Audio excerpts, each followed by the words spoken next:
Overture, curtain lights. This is it, the night of nights. No more rehearsing and nursing a part. We know every card by heart. Overture, curtain lights. This is it, we'll hit the heights. And oh, what heights we'll hit. On with the show, this is it.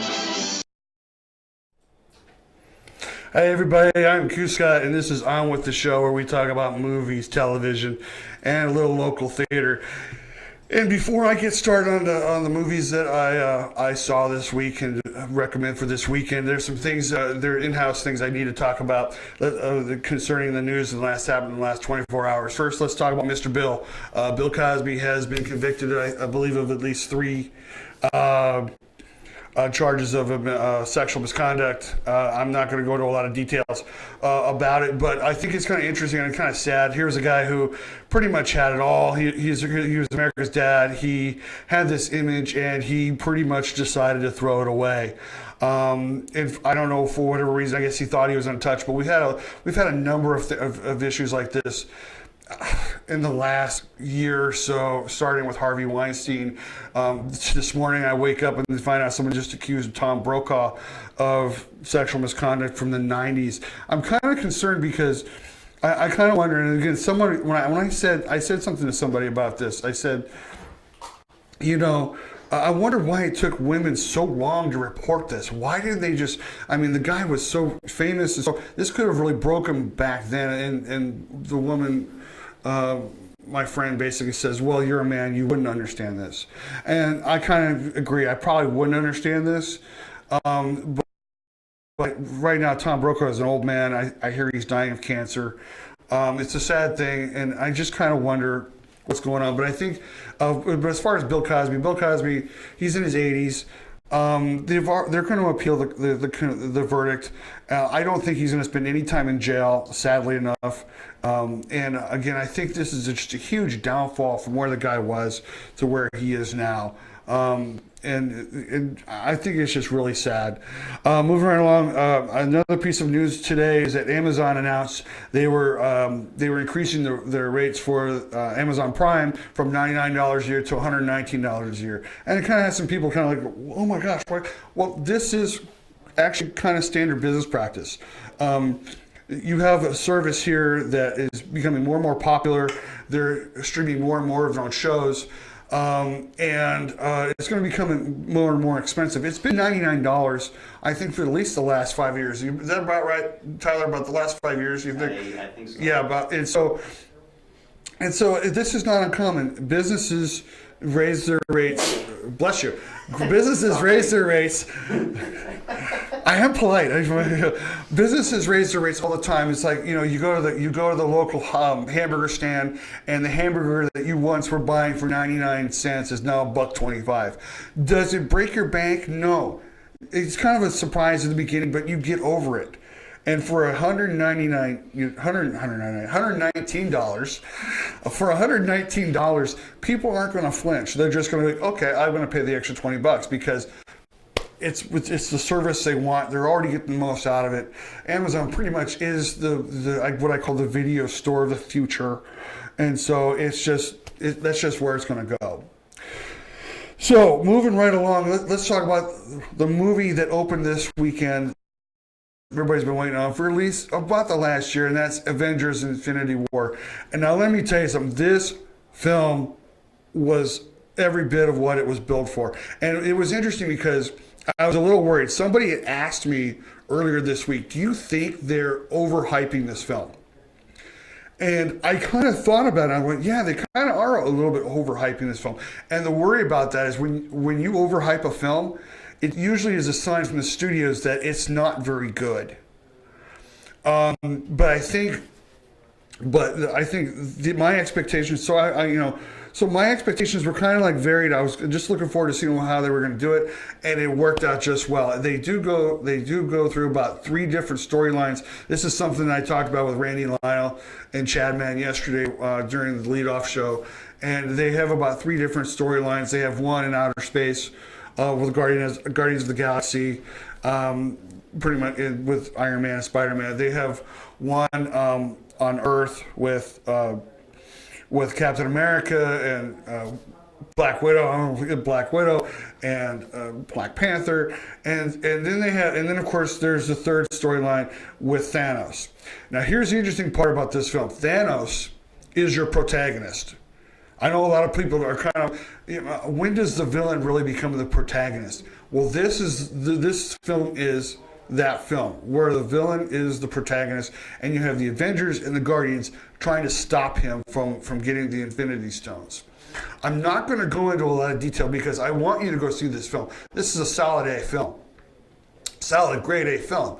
But one of the things I'm going to kind of tell you about right now, a couple of things. One, the way the film ended, they're not going to be showing any new solo films until Avengers 4. There's not going to be a new Black Panther film. There's not going to be a new Guardians film. There's not going to be a new Spider-Man film until Avengers 4 comes out because of the way it ended. And that's something you're going to have to go see and find out. If they do come up with a solo film for this, it probably is going to be something that's going to happen before the Infinity War, but I don't think that was the plan. I think the way the MCU has it, we've been following this storyline starting about 10 years ago with Iron Man, the very first Iron Man, all throughout the Iron Mans, the Thors, the Captain Americas, into these Avengers, now into the Avengers, Infinity War. And it's a solid film. It's a solid film all around. It is very funny in some parts, so it makes things very, very light. There are some deaths of some MCU characters that I'm not going to tell you who dies, because I want you to go see it for yourself. But the one thing I am going to spoil for you is that at the very end of Infinity War, of course, they have the Easter egg. And what's the Easter egg? Well, it's the announcement of Captain Marvel or Ms. Marvel. Brie Larson's coming in to play Ms. Marvel, and she's going to be coming in for Avengers 4. And I think this is a great time to bring her in. They kind of, in my opinion, I think one of the things that they dropped the ball on concerning Marvel to DC is that DC brought in Wonder Woman, and it was the biggest film of the year, and it was the right time to do it. But, so I was kind of wondering why they had brought Ms. Marvel in sooner, but I think it's because they wanted to make I guess they wanted to make sure that all the other storylines worked out first before they came in and brought her in. So this is going to be really good. I haven't seen when Avengers 4 is coming out yet. I'm going to be looking for a date on that. But this is a great thing for the MCU to do. It's just the right time to do it. I think that this will also give a chance for some of the Avenger characters to kind of step back when she comes in and give some of these actors a way out of not participating so much. That's my theory. Will it happen? We'll see, but go and see this film. It's well worth the money. It was well worth the hype. I love this film, and I think it's going to be in theaters well into the summer. I went to my local Redbox, and here are I got a couple of films. Let me talk to you about the first one I saw, and that is The Post. Now, The Post stars Oscar winners Tom Hanks and Meryl Streep, directed by Oscar winner Steven Spielberg. The Post was nominated for an Oscar for Best Picture. This film lived up to everything that with all the players involved in this film worked. This film was really well done, and of course it was well done. It was Steven Spielberg. You can't go wrong with Spielberg and Hanks and Streep. They're three of the most amazing do it. But the movie talks about how the Washington Post basically helped break a story back in late the Vietnam era and the Nixon administration, where they broke that for years and years that the Justice Department, the presidents knew that Vietnam was a losing war. They needed, but they were not going to get out of it. and it was, and it's the best part about this is what I like is was Meryl Streep's character, and the conflict not only with between Streep and Hanks, because Hanks's character, Ed Bradley, I believe it was Ed Bradley, or Bill Bradley. His name is Mr. Bradley. That's what I'll just go with that. But Mr. Bradley, he's the head of the newspaper, and he's a newsman, and he's like, we need to be a serious newspaper. And the Washington Post at that time was kind of like the B paper. And Meryl Streep, her father owned the Post. Her husband ran the Post, and when her husband died, she became basically the new owner.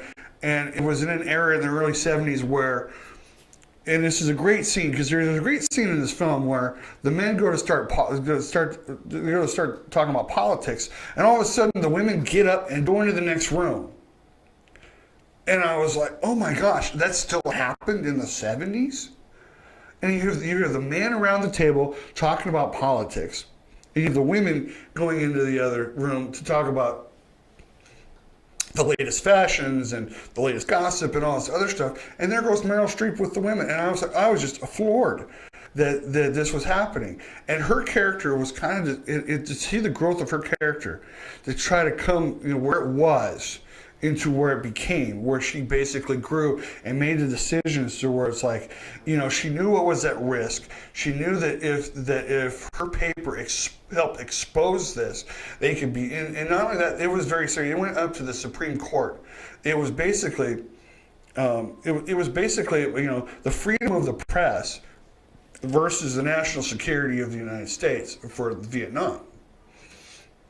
And it became this crazy thing where they're all talking about how are we gonna resolve this. This film flowed well, it was shot well, it was a Spielberg film that everybody's going to remember from here on out. And I think this is a great period piece for anybody in journalism that wants to explore what freedom of the press is really about, because you were really gonna have to fight for freedom of the press when you become a journalism. It looks like we're going to go to a break. When I come back, I'm going to talk to you about the other film at the Red Box that I went and saw this week. And one of my favorite films was on Netflix this past week that I got to check out. We will be right back after this. Again, I am Goose Scott with On With The Show.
I choose Patriot Bail Bonds.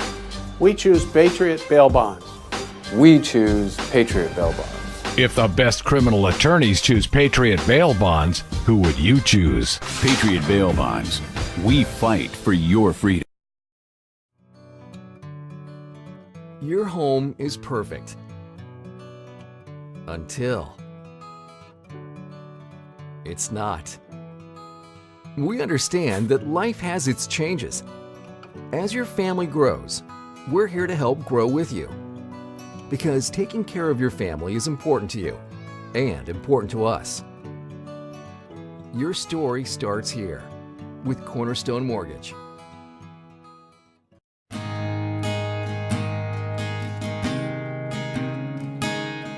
At the time you were arrested, you were served with a DS-367 temporary driver's license. It's good for 30 days, but if you don't act within 10 days, at the end of those 30 days, your license will be suspended. It's important for your lawyer to contact the DMV for you. Set up a driver's license administrative hearing so that your license does not go into suspension. That's something here at Braemar Law we do for you.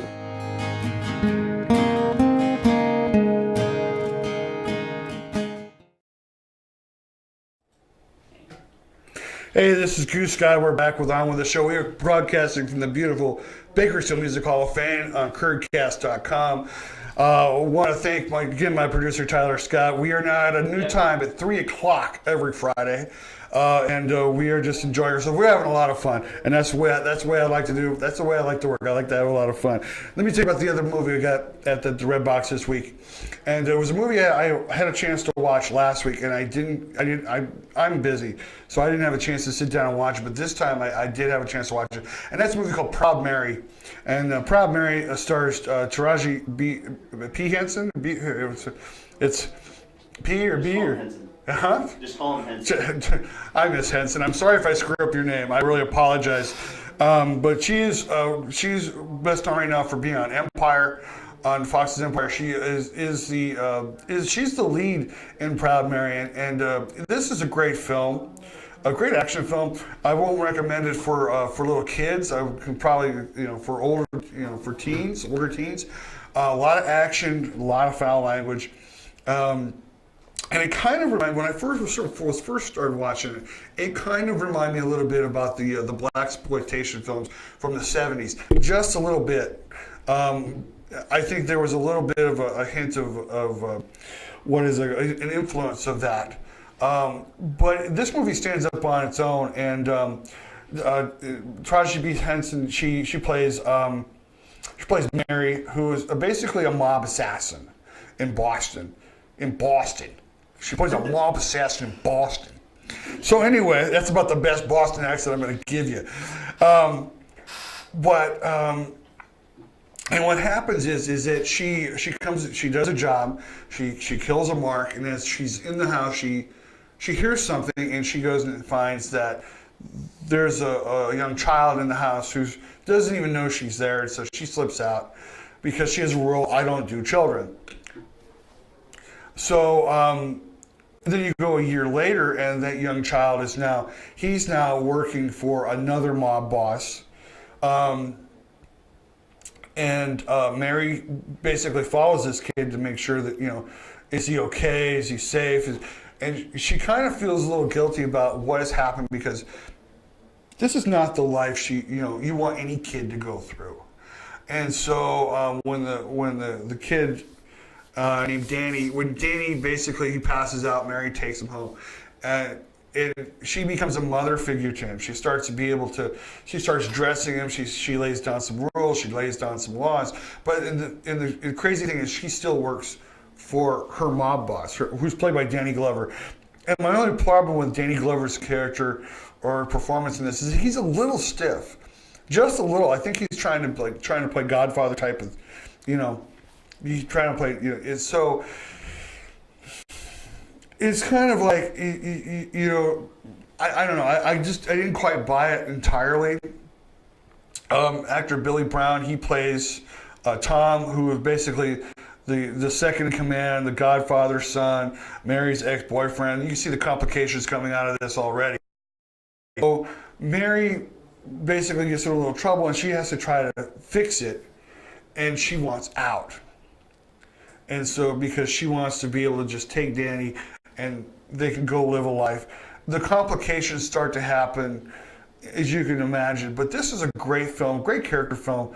I think this is also a great film for people to kind of watch. It's got a great female lead, a great African-American female lead, and she really sells me on this. She's not hardcore badass assassin. You can tell she has feelings. You can tell she has emotions. You can honestly tell that she feels guilty for what she's done to this young child, and that she's going to make it right, even if it kills her. Even if it kills her. Let me make sure you say that. It's a great film. And it's not very long. It's about an hour and a half.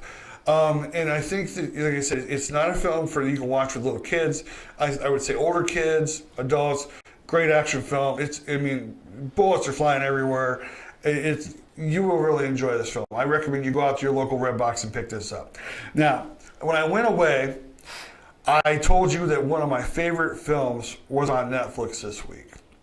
Now it's crazy because I went looking through films on Monday on Netflix to kind of check out, and my favorite vampire film was on there, and I haven't been able to find it anywhere. And that's The Lost Boys. Now, The Lost Boys, in my opinion, and I feel it's one of the best vampire films ever. I feel it really holds true to the myth and the legend of the vampire, and it kind of brings in this this great how do I say this? What's the word I'm looking for, Tyler? Is it terrifying? Terrifying. There's a good word for it. It brings the vampires into the 20th century. Now, this is a typical 80s film.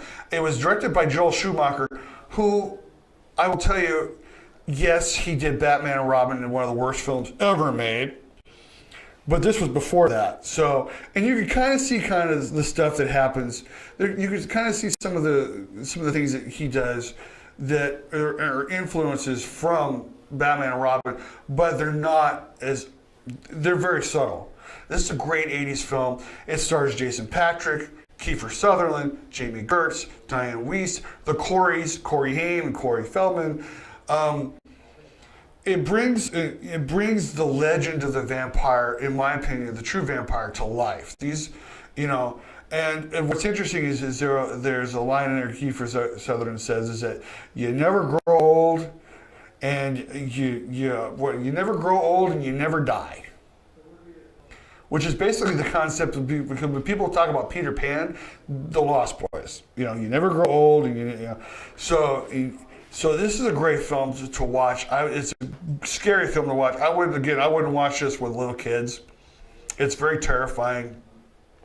If it has some great references in there to Jim Morrison and Molly Ringwald, and it's a great 80s film. As a matter of fact, here's one of the things I'm going to tell you right off the bat. If you want to go to a movie set that's still around, the pier, the boardwalk where they filmed this is in Santa Cruz, California. It's the Santa Cruz Beach and Boardwalk. I recommend if you really want to go walk on a live movie set where they shot a movie, go there, you walk around, you'll see some stuff. You'll see the stage where they had the concert, you'll see the beach, you'll see all that stuff, all the roller coasters there, all the rides are there. One walk around, it's a great experience. I love this film. I think I believe it's my favorite vampire film. I think it's one of the best ever. It's a little, some people will say it's a little hokey, but you know what? I don't want my vampires to sparkle. I want them to be blood-sucking monsters, and that's what this film does. All right, before we go, there's some theater shows opening up this weekend that I would love for you to go check out. Bakersfield Christian High School is doing the musical Beauty and the Beast, Disney's Beauty and the Beast. Now, I applaud Bakersfield Christian High School for trying to do something because Beauty and the Beast, that's a musical that's going to be interesting. I want to go see how they pull this off. It looks like it's going to be really good. And again, if you really want to go support if you really want to go support, your local theater, start with the high schools. Show up and give these kids, because this is where it all starts for them and for us. Godspell is going to be closing at the Bakersfield Community Theater. I think this is their last weekend. Go check them out. Their run has been very successful. Again, that's at 2400 South Chester. Parking is in the rear. I've heard great things about this show. I'm hoping to go check it out myself if I'm not so busy. But, and if you're up north near Visalia, the Enchanted Playhouse is doing Peter Pan. Oh, Lost Boys, Peter Pan. Ah, what a great connection. What a great segue. Ah. So go check that out. I know you're probably up in Visalia doing some other stuff, getting out of town, but go check out a show. Go check out a live show. Lastly, before we get out of here, and this show is going to be just a little short today. Before we get out of here, Tonight, here at the Bakersfield Music Hall of Fame from 6 to 9 o'clock, we're having our town hall uncensored where you can meet, bless you, where you can meet my producer. He's got the allergies. Well, you know, hey, let me tell you something, Tyler. You're not the only one who's been having allergies this week. A lot of people have been having allergies this week. So going back to what we were talking about, here at the Bakersfield Music Hall of Fame, from 6 to 9 o'clock, we're having our town hall uncensored. This is where you'll be able to meet the candidates of all the different races that are going on. It's been set up by the Young Democrats and the Young Republicans of Bakersfield. I believe it's Bakersfield, Kern County. Excuse me. And so this is a great. Not only that, this is a great time for you to meet all of us here at Kerncast. It's being put on by Kerncast.com and Kern Radio News Talk 1180. You'll get a chance to meet some of the talent. You get a chance to meet Inga is going to be there. Denise is going to be there. I'm going to be there. We're all going to have a lot of fun. And it's going to be, our moderators are Leticia Perez and Richard Bean. This looks like it's going to be something that's well worth coming to see. Come and not only meet the candidates, talk to them, find out what they're all about. And that way you get a better understanding of who's going to be running this county, the city and this county in the next several years. It's very important. Come on, check it out. They're serving free food. They're serving, Tyler, they're going to be serving street tacos. Are you going to be there? I'm coming just for the street tacos. I'm coming just for the street tacos. I'll be the short fat guy with two street tacos in his mouth. You'll be able to find me, no problem. Okay. Anyway, I want to thank you again this is Goose Scott. I want to thank you again for watching this. This is On With The Show. Thank you again for watching the show. We're from the beautiful Bakersfield Music Hall of Fame on Kerncast.com and Blue Sky Media. Go catch a show. Overture, curtain lights. This is it, the night of nights. No more rehearsing and nursing a part. We know every card by heart. Overture, curtain lights.